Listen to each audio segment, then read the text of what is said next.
Hi mom, scroll பண்ணாதீங்க, stop பண்ணுங்கள். உங்களோட பேபிஸ்க்கு 9 months ஆகிடுச்சா? இந்த பாஸ்தா ரெசிபி ட்ரை பண்ணியிருக்கீங்களா? இது பேபிஸ்க்கு ரொம்ப சாஃப்ட், ஹெல்த்தியாக இருக்கும் அண்ட் டைஜஷனுக்கும் ஈஸியாக இருக்கும். எப்படி செய்கிறதுன்னு பார்க்கலாமா? ஸோ அதுக்கு ஒரு குக்கர் எடுத்துக்கோங்க. அதில் 1 tablespoon கீ ஆட் பண்ணிக்கோங்க. கீ மெல்ட் ஆனதுக்கப்புறம் ஜீரகம் கொஞ்சம், மிளகு கொஞ்சம் ஆட் பண்ணிக்கோங்க. ஸோ இது ரெண்டும் ஆட் பண்ணிட்டு வதக்கி விட்டுட்டு ஒரு பல் பூண்டு ஆட் பண்ணிக்கோங்க. ஸோ இதையும் நல்லா வதக்கி விட்டதுக்கப்புறம் கேரட் அண்ட் பொட்டேட்டோ அதை நல்லா கட் பண்ணி ஆட் பண்ணிக்கோங்க.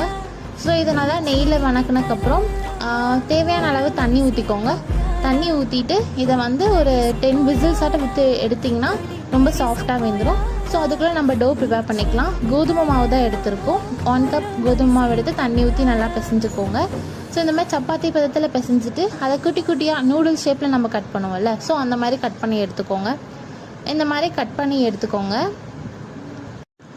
ஒரு பாத்திரத்தில் 1 cup வாட்டர் ஊற்றி ஸ்டவ்வில் வச்சுக்கோங்க. ஸோ ஸ்டவ்வில் வச்சு அது தண்ணி கொஞ்சம் கொதிச்சதுக்கப்புறம் நம்ம கட் பண்ண பாஸ்தாலாம் எடுத்து அதில் போட்டுக்கோங்க. ஸோ இதை வேக வச்சு எடுத்ததுக்கப்புறம் நம்ம ஆல்ரெடி விசில் விட்டுருந்தோம்ல, ஸோ அது பார்க்கலாம். அது நல்லா வெந்ததுக்கப்புறம் அதை மிக்ஸி ஜாரில் போட்டு நல்லா கிரைண்ட் பண்ணி எடுத்துக்கலாம். க்ரீம் மாதிரி வரும். ஸோ அந்த மாதிரி க்ரீம் மாதிரி வந்ததுக்கப்புறம் நம்ம வேக வச்ச பாஸ்தாவில் எடுத்து நல்லா மிக்ஸ் பண்ணி ஒரு 2 to 3 minutes கொதிக்க விட்டிங்கன்னா பாஸ்தா ரெடியாகும். நான் ஸ்மாஷ் பண்ணேன், நான் அதை காட்டல, நீங்கள் நல்லா ஸ்மாஷ் பண்ணிக்கோங்க. இந்த மாதிரி ஒரே ஃபுட்டை ரிப்பீட் பண்ணுறதுக்கு இந்த மாதிரி டிஃப்ரெண்ட்டாக ட்ரை பண்ணி கொடுத்தா பேபிஸ் நல்லா சாப்பிடுவாங்க. தேங்க்யூ.